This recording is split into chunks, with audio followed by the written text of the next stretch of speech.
Hola a todos. Comenzamos hablando hoy de un trastorno dentro de los trastornos relacionados con la ansiedad, que es el trastorno de estrés postraumático. ¿Intuitivamente identificáis cuál es? ¿Vale? Es un trastorno que aparece después de haber estado sometido a una experiencia donde corre riesgo tu vida o la vida de algún ser querido o de algún ser próximo. Pero no es tan importante el acontecimiento, es decir, no vamos a decir, según el número de personas que mueran, va a haber una gravedad mayor o menor, una repercusión mayor o menor, no. La subjetividad del sujeto va a determinar que un acontecimiento sea un trastorno de estrés postraumático o no, cumpliendo con unas pequeñas características que en el DSM-4 veremos, pero el trastorno de estrés postraumático se fundamenta en primero en una experiencia muy fuerte y luego segundo en un no procesamiento cerebral del acontecimiento. Vosotros sabéis que tenemos hemisferio derecho e izquierdo y según tengamos dominante un hemisferio u otro, nuestra información va a entrar por uno u otro hemisferio. Cuando es tan impactante, la información se queda atrapada en el hemisferio en el que ha entrado y no pasa al otro hemisferio. Ahí es donde se cultiva el no procesamiento de una situación muy dramática.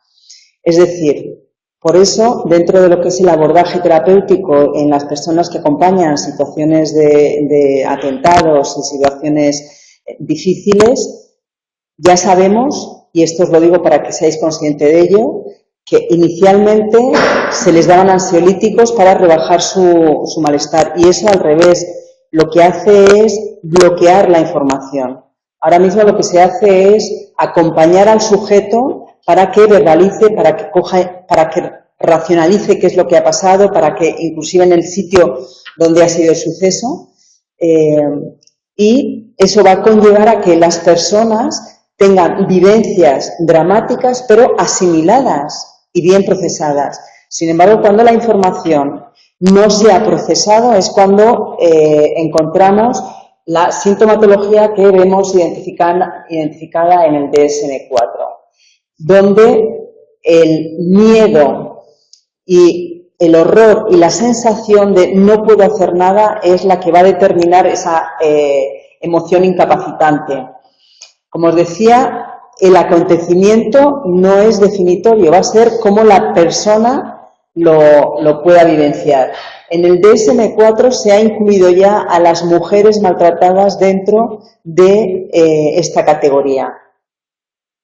Y lógicamente, cuando un suceso traumático es obra del ser humano, tiene una mayor repercusión que si es obra de la naturaleza, del devenir de los acontecimientos. O sea, cuando ha sido hecho con voluntad por una persona, la vivencia es más difícil de procesar. Bueno, tenemos aquí nuestra receta de cocina. ¿Vale? Entonces, lo que vamos a ver son los criterios diagnósticos. El primer punto es que la persona haya estado expuesta a una situación traumática.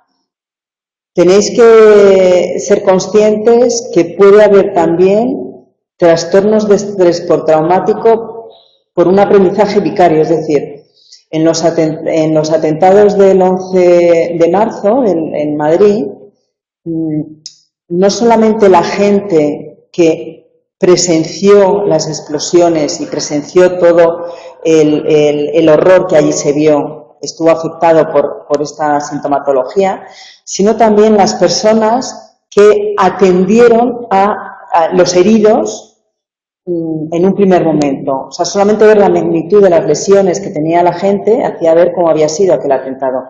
Y estas personas también, a pesar de no haber estado en el sitio, in situ, sí que algunas de ellas manifestaron trastorno de estrés postraumático. Entonces,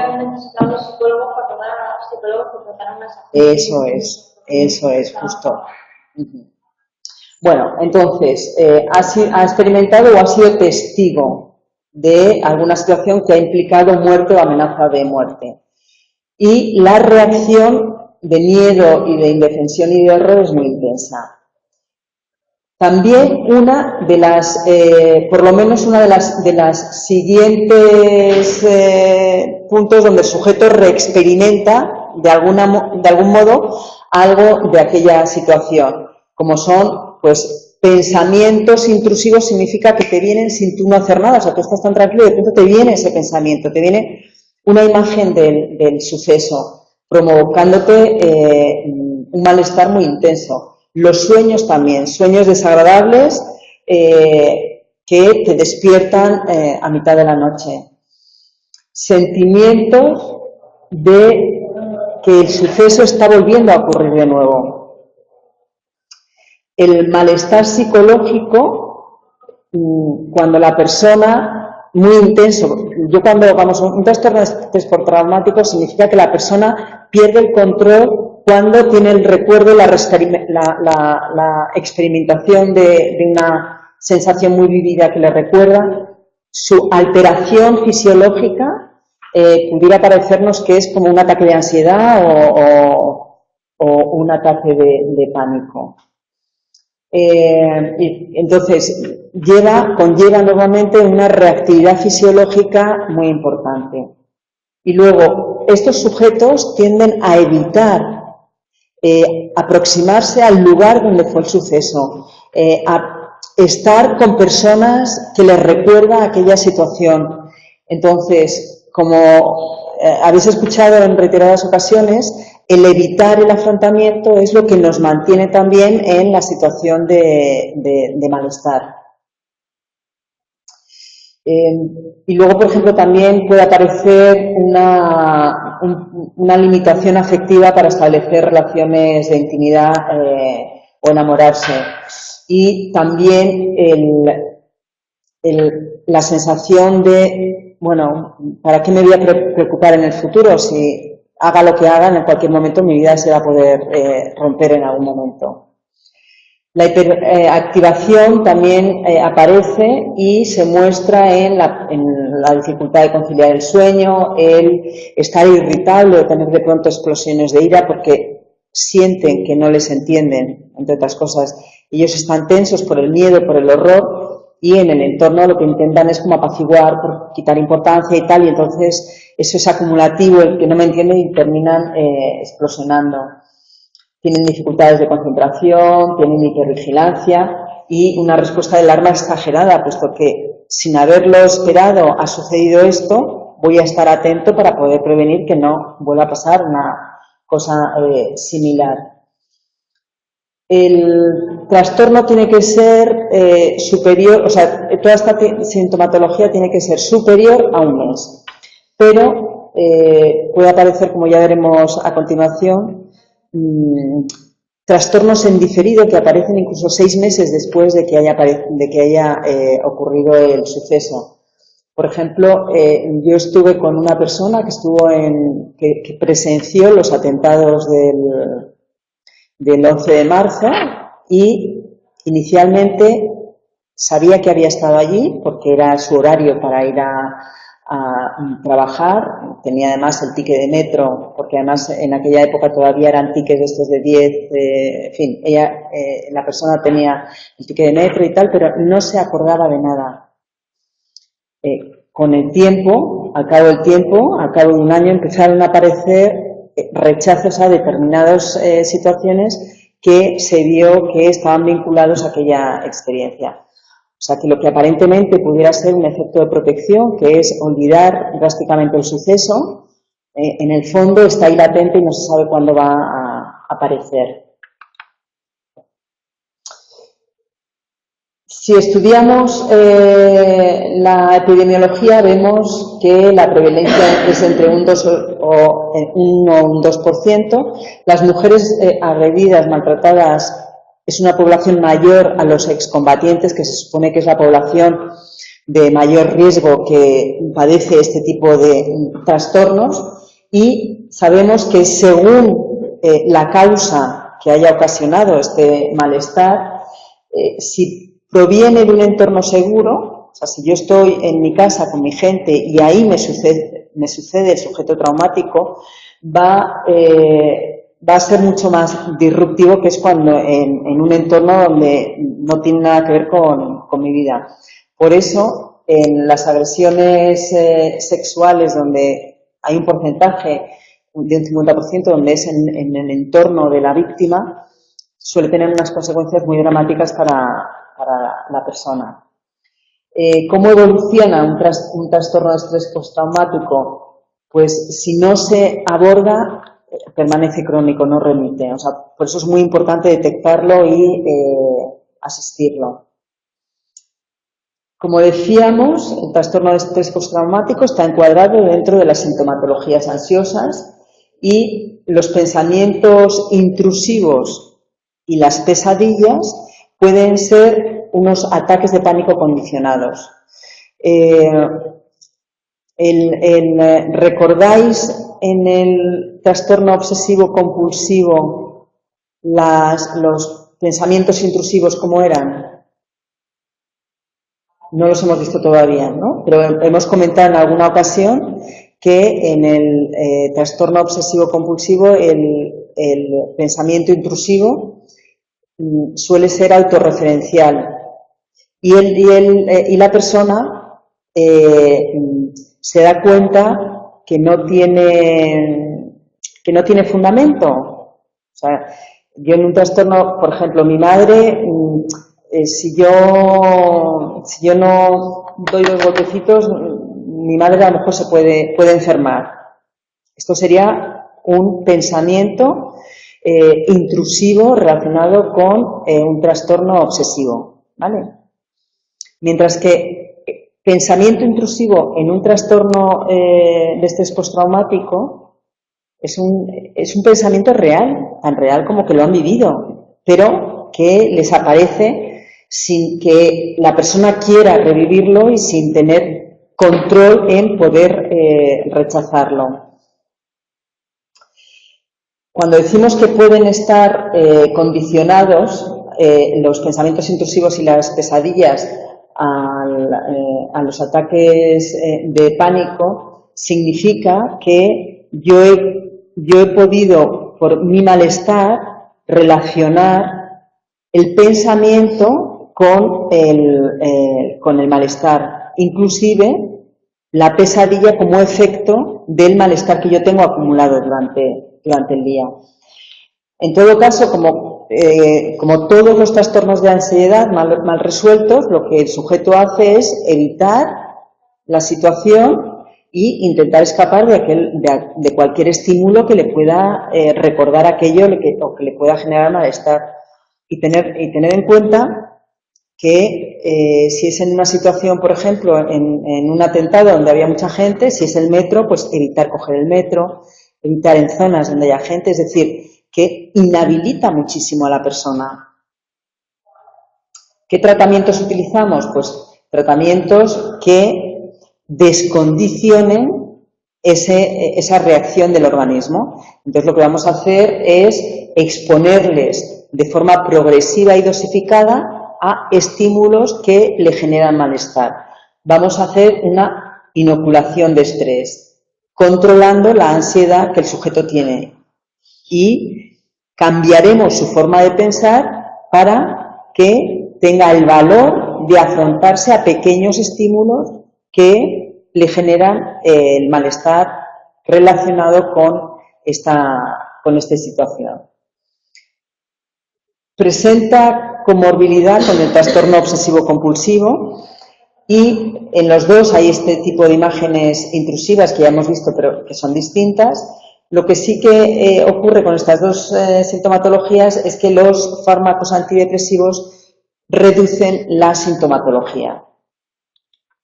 Pero la medicación no es definitiva. El sujeto tiene que generar una serie de recursos y habilidades que le ayuden a afrontar la situación. O sea, no solamente es que mi estado de ánimo se regule, sino que yo dé pasos para normalizar mi vida. Por eso el trabajo del psiquiatra y del psicólogo tienen que estar perfectamente complementados. El trastorno de estrés postraumático está relacionado con los trastornos disociativos. ¿Recordáis lo que era un trastorno disociativo?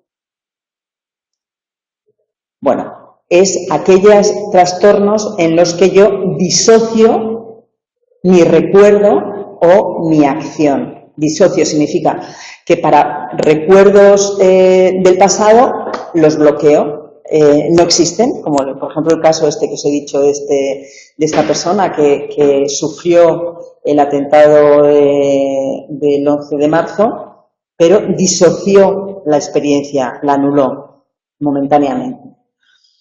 Entonces, esta disociación lo que hace es impedir la expresión emocional del suceso, lo anulo y entonces no saco de mí toda la emoción que eso me genera. Inicialmente tiene un efecto protector, pero hay que tener mucho cuidado en el momento en el que aparece la sintomatología. Lo cierto es que cuando detectamos esta pérdida de información o de recuerdos, va a ser una información que nos va a alertar de que el caso hay que tratarlo con mucho cuidado porque va a ser más difícil que cuando la persona te relata perfectamente. No hace falta que sea un estrés postraumático, por ejemplo, un accidente de tráfico en el que voy con amigos y fallecen todos mis amigos y yo soy la única persona que permanezco con vida, también es un factor para padecer un trastorno de estrés postraumático. Todo va a depender de cómo verbalice la situación, si lo verbaliza contándolo, ajustándole la emoción, viendo exactamente por qué fue y cómo ha sido y pasando el duelo de la pérdida de los amigos, eso es absolutamente normal, ¿vale? Bueno, en todo caso, lo que hacemos es exponer a la persona a estímulos que le generen ansiedad y conseguir romper el aislamiento emocional que tiene para que pueda expresar y experimentar las emociones que van coherentes con el suceso que ha pasado la persona. Dentro de los tipos que tenemos de trastornos, pues quitando aquellas situaciones donde la sintomatología es menor de un mes, que a esto lo que le llamaremos es un trastorno de estrés agudo, a partir del mes ya le llamaremos trastorno de estrés postraumático.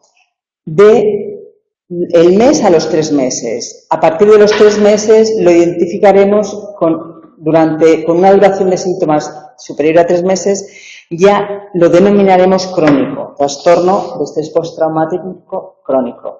Encontramos a partir de los meses, puede aparecer en diferido, en un comienzo diferido, y dice puede ser un síndrome subclínico identificado de forma tardía. Subclínico porque no ha manifestado la sintomatología clínica, entonces está latente, por eso decimos que es subclínico.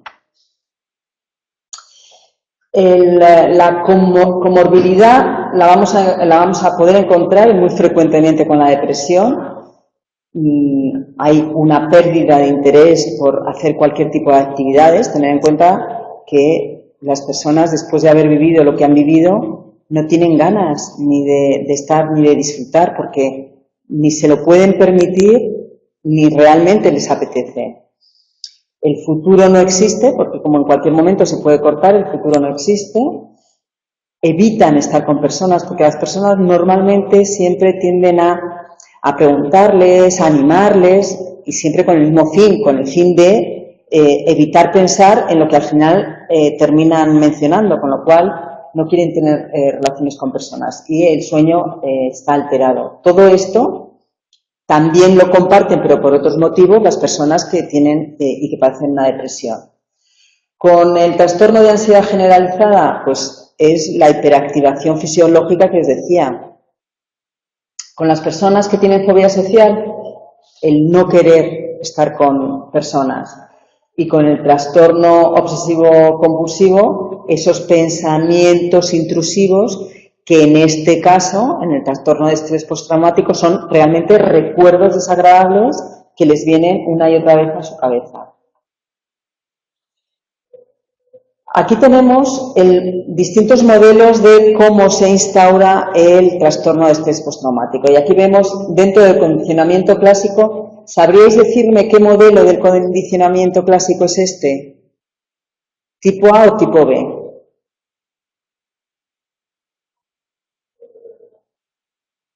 El condicionamiento clásico, ¿sabéis lo que era? ¿Perdona? Vamos a ver, vimos cómo tipo A era como el perro de Pavlov aprendió a segregar jugos gástricos, vamos, la salivación, cuando escuchaba la campana. Sí, donde el sujeto tiene que tener una predisposición para condicionar. Predisposición significa que el perro tenía que tener hambre, porque si no tenía hambre y sonaba la campana no segregaba la salivación.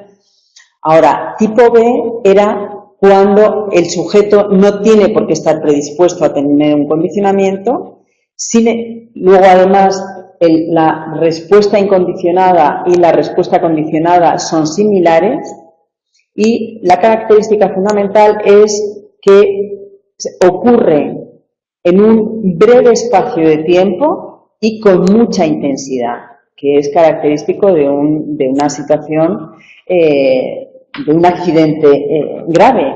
Es, en un momento dado, tu vida se rompe y por una situación muy impactante. Eso es.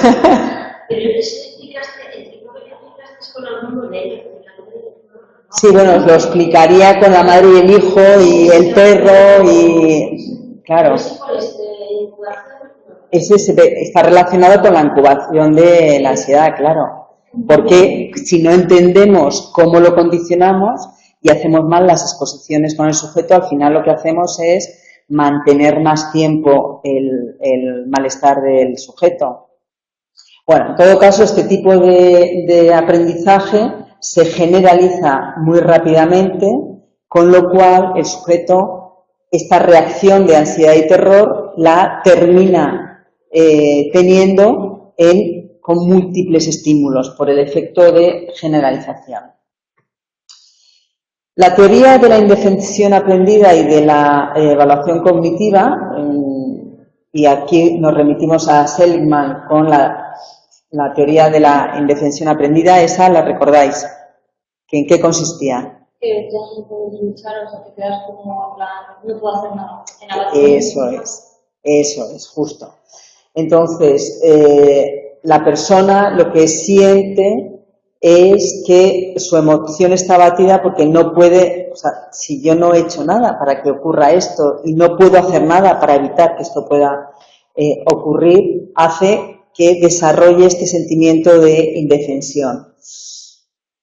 Hay un paralelismo entonces entre la indefensión aprendida y la experiencia de ser víctima de un suceso traumático. Y es la incontrolabilidad de la situación y el desconfiar del futuro y no tener recursos para afrontar la situación a las cuales me enfrento. Hay una creencia generalizada de la persona de ser ineficaz ante cualquier necesidad que en el futuro surja y que no voy a saber solucionarlo.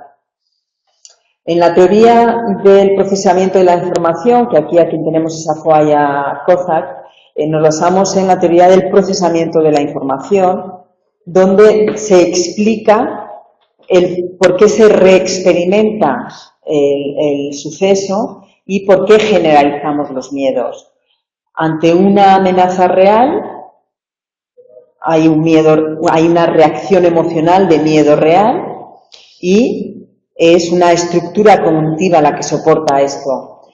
Cuando hay una amenaza percibida, es decir, que no es real, aquí lo que entra en juego es el miedo patológico. Ya no es el miedo real de un suceso, sino es el miedo patológico. Y dentro de la estructura cognitiva de la persona aparecen elementos que distorsionan el procesamiento de la situación. Los estímulos que desencadenan la estructura del miedo generalizado produce una fuerte activación y entonces el sujeto lo que hace es reexperimentar esa emoción del acontecimiento traumático con la consiguiente respuesta de evitación o de escape del miedo. Y eso es lo que mantiene la sintomatología traumática.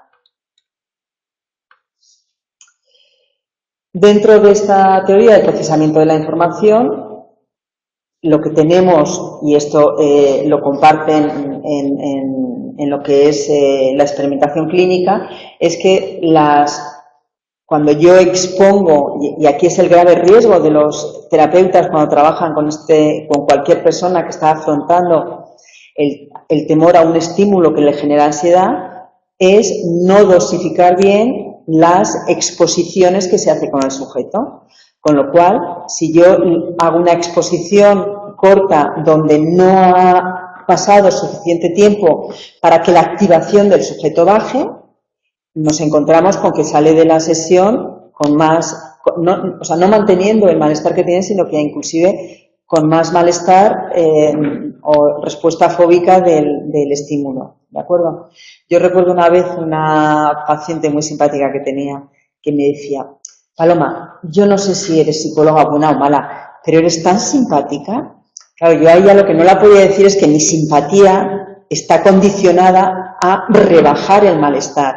Entonces, claro, cuando yo estoy exponiendo a la persona a la situación de temor, lo tengo que acompañar con emociones que sean contradictorias a la ansiedad y la tensión. Y entonces, claro, la simpatía, el contar, ser divertida, pues eso es importante. Entonces, me hacía gracia porque esta paciente pensaba: ay, con lo simpática que es, yo qué bien que estoy. Bueno, las exposiciones largas lo que van a permitir es que se active esta estructura cognitiva del miedo y afronte los miedos traumáticos, con lo cual puede aparecer la experiencia correctora, la reestructuración cognitiva que desactive esa estructura del miedo.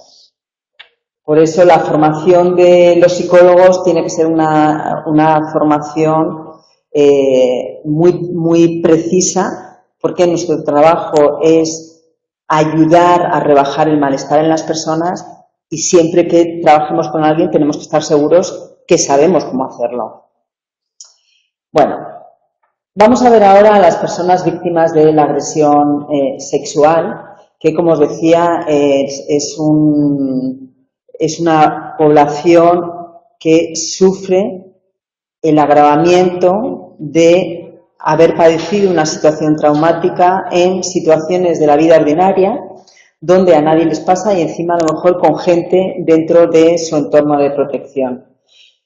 Parece que estas personas tienen una vulnerabilidad psicológica que hace que sean más proclives a padecer este tipo de agresiones. A mí esto me parece que tenemos que tratarlo con mucho cuidado, porque porque hay agresiones sexuales donde de pronto te viene el agresor y la situación ha sido que estabas efectivamente en una zona donde no estaba concurrida con gente y tal, y que haya podido pasar, y ahí la asertividad o tal pues no tiene nada que ver.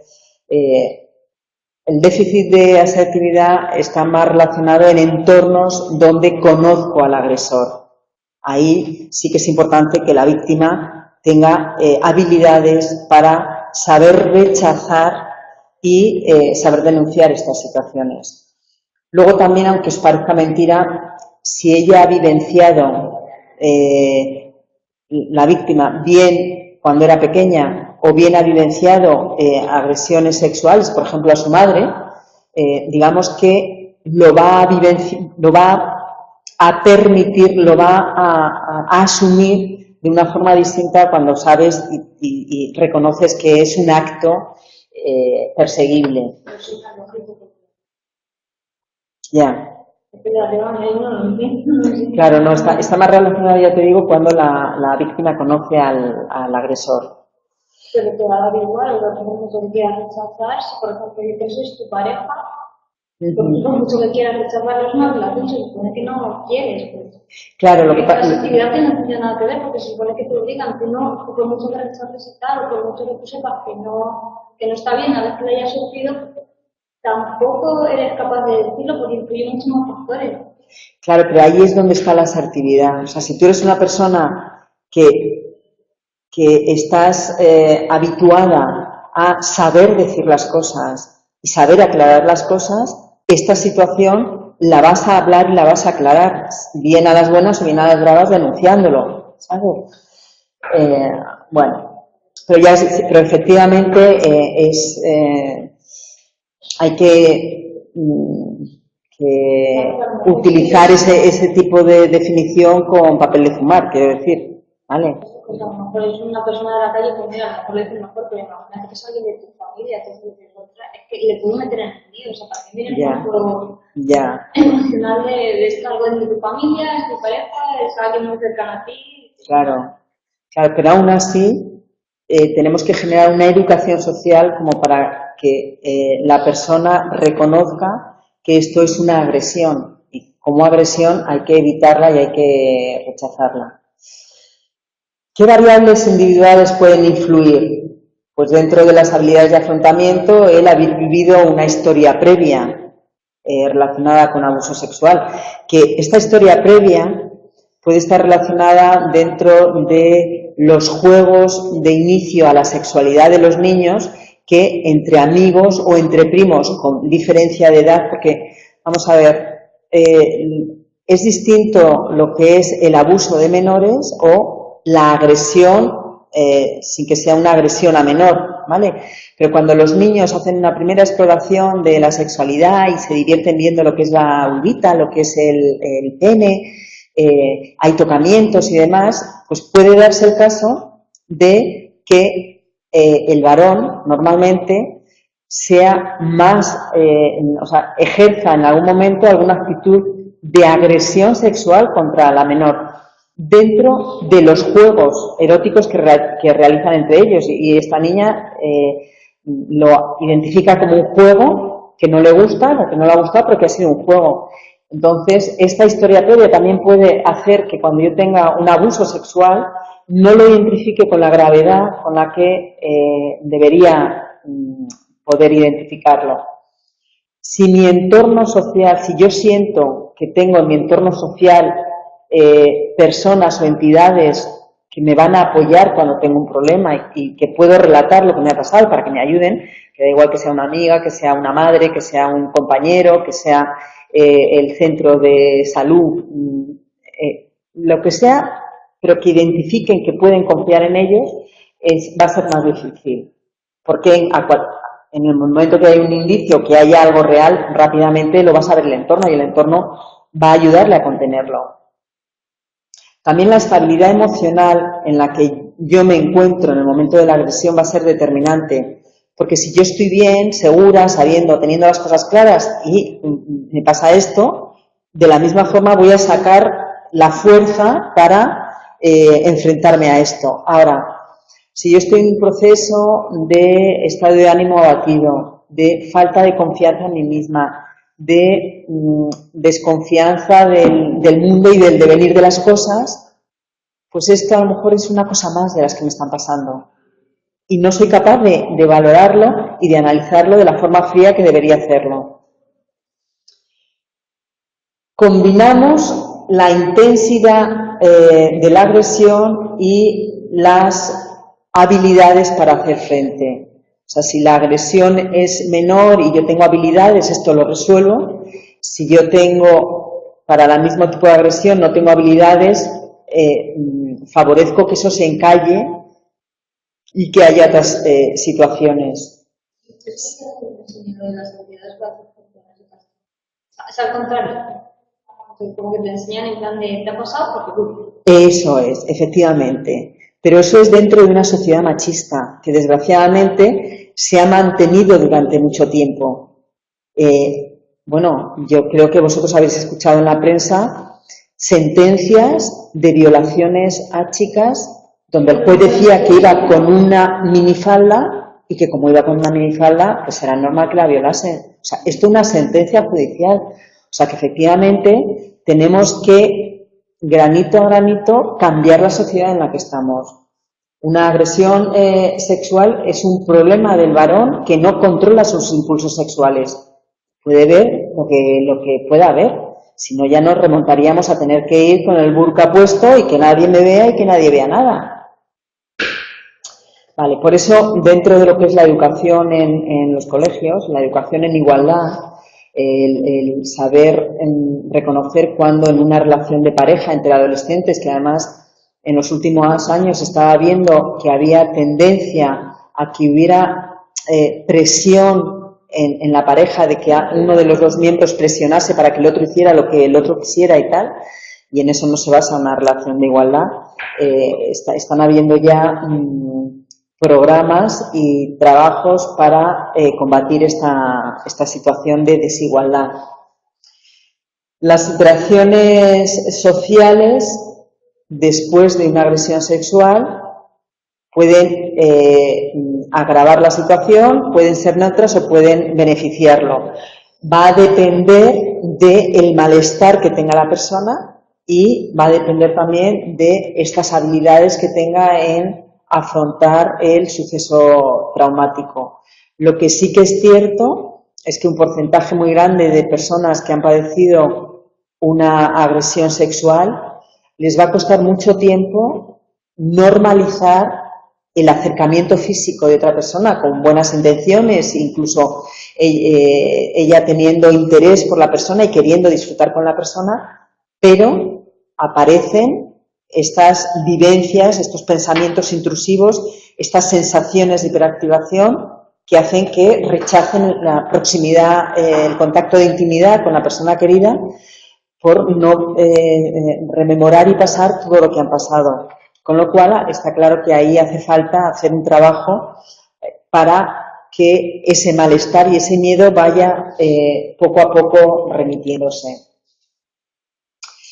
Como factores predictivos, la gravedad del problema a largo plazo lo vamos a identificar por la intensidad inicial del trastorno, es decir, cuanto más traumático sea el suceso que desencadena mi malestar, más facilidad tengo para que sea crónico y que el problema lo mantenga a largo plazo. También las características de la persona, de sus vivencias, de cómo ha ido creciendo y ha ido evolucionando y las características de su entorno social también van a ser muy importantes. Por ejemplo, sabemos que tienen peor pronóstico de recuperación mujeres que ya estén casadas y señoras mayores, mientras que tendrá mejor pronóstico las chicas solteras y jóvenes. Los trastornos psicopatológicos, ¿qué será un trastorno psicopatológico? ¿Pero como cuál?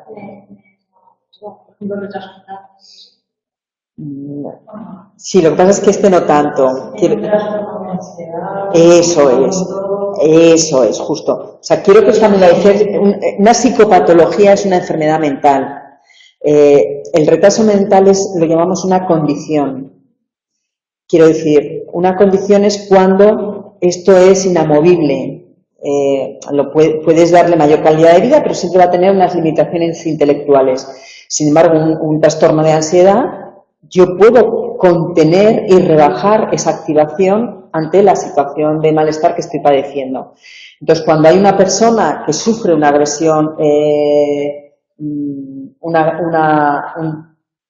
trastorno de estrés postraumático, pero además estoy dentro de un proceso de un trastorno mental en el eje 1, ¿vale?, con sintomatología, también va a ser predictor de problemas en la recuperación.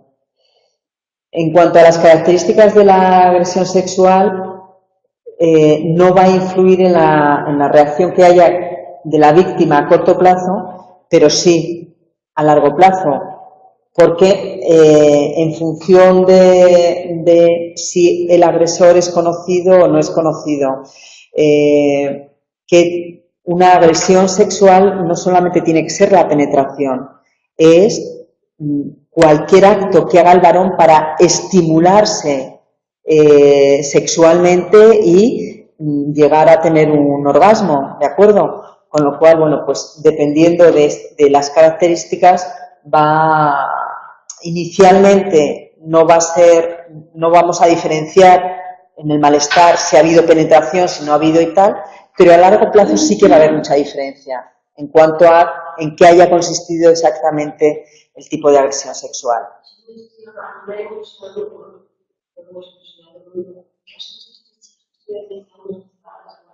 Bueno, es sobrecogedor.